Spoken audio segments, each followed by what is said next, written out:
Welcome back everyone, welcome to civil services study. Next test पर आ जाइए। इससे पहले जो टेस्ट था वो तो करंट अफेयर्स का था, लेकिन उससे पहले जो सीरीज़ हमारी चल रही है वो ज्योग्राफी चल रही है, 12th क्लास की एनसीईआरटी।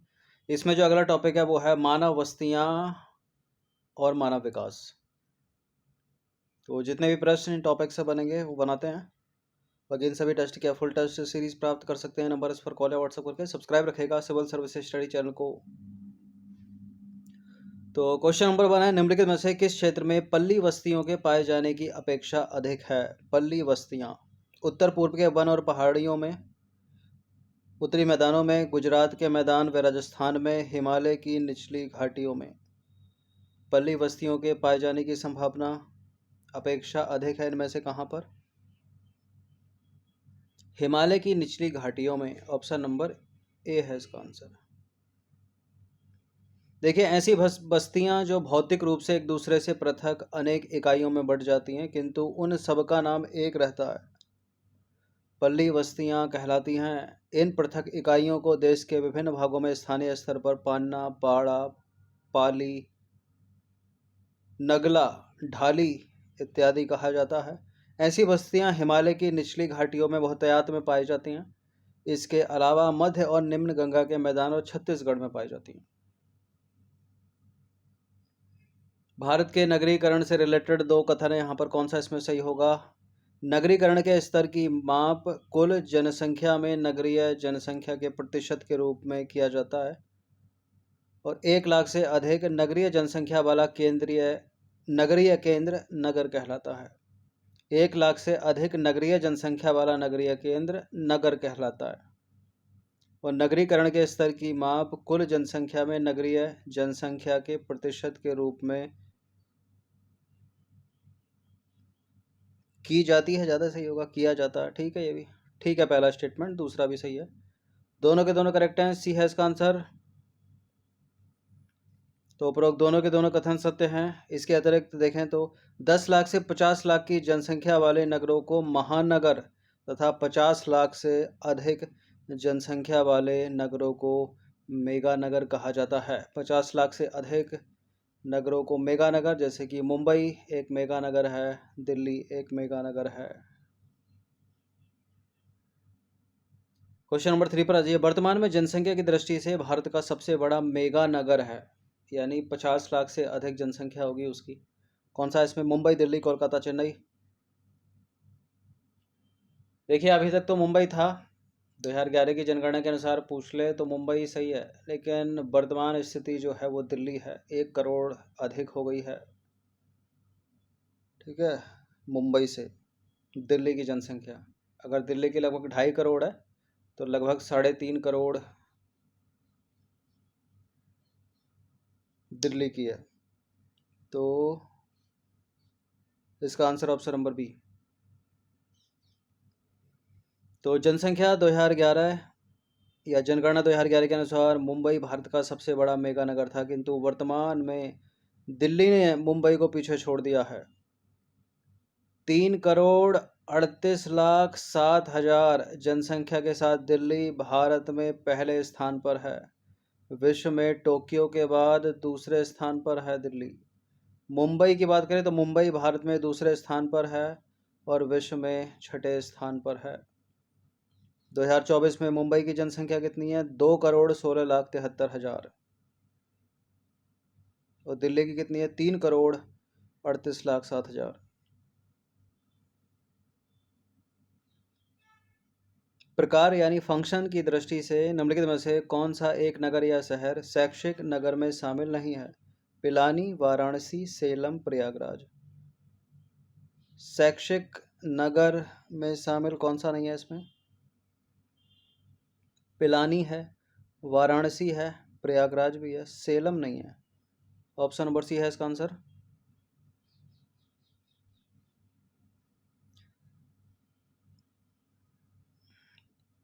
किस में था? Salem. Option number C, printing mistake है ये, सी आएगा यहाँ पर, सेलम। देखिए, कुछ शहरों और नगरों को कुछ निश्चित प्रकारों में विशिष्टता प्राप्त होती है और उन्हें विशिष्ट क्रियाओं, उत्पादनों अथवा सेवाओं के लिए जाना जाता है। फिर भी प्रत्येक शहर अनेक प्रकार्य करता है, जैसे कि रुड़की हो गया, वाराणसी हो गया, अलीगढ़ हो गया, पिलानी हो गया, प्रयागराज हो गया आदि शैक्षिक केंद्रों के रूप में विकसित हुए हैं। सेलम, मुंबई, मोदी नगर, जमशेदपुर ये औद्योगिक नगर के रूप में विकसित हुए हैं। तो यहाँ सेलम आना चाहिए, ऑप्शन नंबर सी। ठीक है, क्योंकि वाराणसी, अलीगढ़, पिलानी, प्रयागराज, रुड़की ये शैक्षिक केंद्रों के रूप में विकसित हुए हैं। क्वेश्चन नंबर 5 पर आ जाइए। निम्नलिखित में से कौन सा एक शहर या नगर गैरीसन यानी छावनी नगर के रूप में विकसित हुआ? छावनी नगर जैसे कि अंबाला हो गया, अंबाला कैंट, ठीक है, उधमपुर हो गया, तो डी है इसका आंसर। तो ऊपर जो ऑप्शंस में था, नई दिल्ली, नई दिल्ली जो है वो प्रशासन नगर के रूप में विकसित हुआ। कोयम्बटूर औद्योगिक नगर के रूप में विकसित हुआ।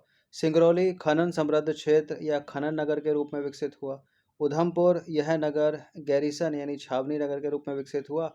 इसके अलावा अंबाला हो गया, जालंधर हो गया, महू हो गया, बबीना आदि भी गैरीसन नगर के रूप में विकसित हुए। उच्चतम क्रम के प्रशासनिक मुख्यालयों वाले शहरों को प्रशासन नगर कहते हैं। क्वेश्चन नंबर 6 पर आ जाइए। निम्नलिखित में से कौन सा एक वाणिज्यिक नगर के रूप में विकसित हुआ है? वाणिज्यिक नगर के रूप में विकसित हुआ है उत्तर प्रदेश का सहारनपुर, इनमें से। ठीक है, ऑप्शन नंबर ए है इसका आंसर। राजस्थान का जोधपुर एक पर्यटन नगर है। देखिए, उत्तर प्रदेश में अवस्थित सहारनपुर को व्यापार और वाणिज्य में विशिष्टता प्राप्त है। इसके साथ कोलकाता हो गया, सतना हो गया इत्यादि नगर भी वाणिज्यिक नगर के रूप में विकसित हुए। गांधीनगर गुजरात राज्य की राजधानी गांधीनगर प्रशासन नगर के रूप में विकसित हुआ है। ठीक है, विशाखापत्तनम की बात करें तो वर्तमान में विशाखापत्तनम आंध्र प्रदेश राज्य की आर्थिक राजधानी है। यह नगर परिवहन नगर के रूप में विकसित हुआ है। और जोधपुर जो है राजस्थान का नगर है, पर्यटन नगर के रूप में विकसित हुआ है। जोधपुर हो गया, उदयपुर हो गया, जयपुर हो गया। क्वेश्चन नंबर 7 पर आ जाइए। निम्नलिखित में से कौन सा नगर पत्तन नगर के रूप में विकसित हुए? कौन सा या से नगर पत्तन नगर के रूप में विकसित हुए? कांडला, कोची, कोझिकोड, कांडला, कोची, कोझिकोड ये सारे के सारे हैं। डी है इसका आंसर, उपरोक्त सभी। तो कांडला हो गया, कोची हो गया, कोझिकोड हो गया इत्यादि नगर पत्तन नगर के रूप में विकसित हुए। मुख्यतः आयात और निर्यात कार्यों में संलग्न रहते हैं ये। क्वेश्चन नंबर 8 पर अजय, निम्नलिखित में से कौन सा एक धार्मिक और सांस्कृतिक महत्व के कारण प्रसिद्ध नहीं हुआ है पूछ रहा है। जो हुए हैं वो है कुरुक्षेत्र, उज्जैन, मदुरई भी है तमिलनाडु का, पंचमढ़ी नहीं हुआ। तो पंचमढ़ी जो है वो पर्यटन नगर के रूप में विकसित हुआ है, जबकि मदुरई हो गया, कुरुक्षेत्र हो गया, उज्जैन हो गया, अजमेर हो गया, पुरी हो गया, अमृतसर हो गया, मथुरा हो गया, वाराणसी हो गया आदि धार्मिक या सांस्कृतिक नगरों के रूप में प्रसिद्ध हुए। धार्मिक सांस्कृतिक कारणों के रूप में प्रसिद्ध हुए नगरों के रूप में। क्वेश्चन नंबर 9 पर आ जाइए। निम्नलिखित में से मानव विकास रिपोर्ट का प्रकाशन कौन करता है? यूएनईपी, यूएनडीपी, विश्व बैंक, वर्ल्ड इकोनॉमिक फोरम। मानव विकास रिपोर्ट निकालता है यूएनडीपी, संयुक्त राष्ट्र विकास कार्यक्रम, ऑप्शन नंबर डी है इसका आंसर। तो संयुक्त राष्ट्र विकास कार्यक्रम यानी यूएनडीपी प्रतिवर्ष मानव विकास रिपोर्ट प्रकाशित करता है। यूएनडीपी ने मानव विकास रिपोर्ट का जो पहली बार प्रकाशन किया था वो 1990 में किया था। तब से यह संस्था जो है हर साल मानव विकास रिपोर्ट को प्रकाशित करती आ रही है। वो स्थान भी पूछ लेता है कौन से साल भारत का कितना रहा। क्वेश्चन नंबर 10 है, भारत के निम्नलिखित में से किस राज्य में बच्चों में लिंगानुपात सबसे कम है? हरियाणा में ही है सबसे कम, तो बी है इसका आंसर। तो जनगणना 2011 के अनुसार भारत के हरियाणा राज्य में बच्चों में लिंगानुपात सबसे कम है, कितना? 834 है। ठीक है, इसके बाद पंजाब का स्थान है, पंजाब में कितना? 846। क्वेश्चन नंबर 11 पर आ जाइए। गरीबी रेखा के नीचे जीवन यापन करने वाले सर्वाधिक जनसंख्या प्रतिशत के राज्यों का अवरोही क्रम है। अवरोही क्रम यानी डिक्रीजिंग ऑर्डर, यानी जो सबसे बड़ा है वो सबसे पहले आना चाहिए। अब इसमें से तो आंसर आसान ही है। गरीबी रेखा के नीचे जीवन यापन करने वाले, तो बिहार से एलिमिनेट हो गया पूरा का पूरा, बिहार ही है सबसे ज़्यादा। बिहार के बाद आ जाएगा उड़ीसा, और मध्य प्रदेश, उससे कम उत्तर प्रदेश, सबसे कम सिक्किम, तो सी है इसका आंसर। तो गरीबी रेखा के नीचे जीवन यापन करने वाले स्टेट, जनगणना 2011 के अनुसार बिहार, उसके बाद उड़ीसा, उससे कम मध्य प्रदेश, उससे कम उत्तर प्रदेश, सबसे कम सिक्किम। क्वेश्चन नंबर 12 पर आ जाइए। जनगणना 2011 के अनुसार भारत के निम्नलिखित में से किस केंद्र शासित राज्य या केंद्र शासित प्रदेश का लिंगानुपात सर्वाधिक है? यानी सेक्स रेशियो किस यूनियन टेरेटरी में सर्वाधिक है? या तो पुदुचेरी है इसका आंसर, या लक्षद्वीप है। सर्वाधिक है पुदुचेरी। सबसे कम पूछ लेता तो दमन द्वीप, ठीक है, जो कि अब केंद्र शासित प्रदेश तो रहा नहीं है, दादर नगर हवेली में मिक्स कर दिया गया है।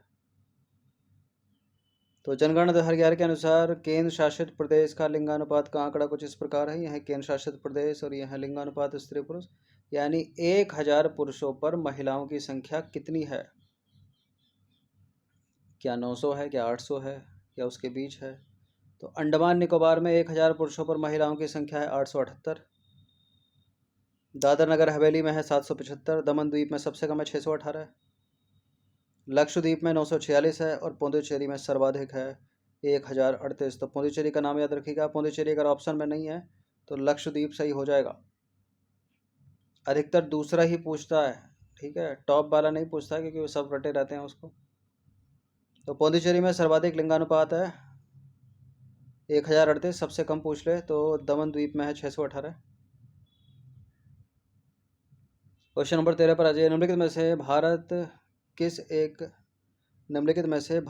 के किस एक केंद्र शासित राज्य या प्रदेश की महिला साक्षरता दर सर्वाधिक है पूछ रहा है, और यूनियन टेरिटरी में पूछ रहा है। देखिए ओवरऑल तो पुडुचेरी में सर्वाधिक है साक्षरता दर, लेकिन यहाँ फीमेल लिटरेसी पूछ रहा है, तो यहाँ उत्तर पुडुचेरी नहीं है, यहाँ उत्तर लक्षद्वीप। ऑप्शन नंबर सी है इसका आंसर। तो जनगणना 2011 के अनुसार भारत के केंद्र शासित प्रदेश में स्त्री साक्षरता या फीमेल लिटरेसी कुछ इस प्रकार से। सर्वाधिक है लक्षद्वीप में 88.25%, दिल्ली में है 80.93%, चंडीगढ़ में है 81.38%, दादर नगर हवेली में है 65.93%, सबसे कम। सर्वाधिक है 88.25% लक्षद्वीप में, ठीक है। और राष्ट्रीय महिला साक्षरता दर पूछ ले तो 65.46%, पूरे भारत में पूछ ले तो इस टॉपिक से निकलते हैं 11-12 प्रश्न, 13 प्रश्न। इनकी प्रैक्टिस 1 से 2 बार कर लीजिएगा। धन्यवाद।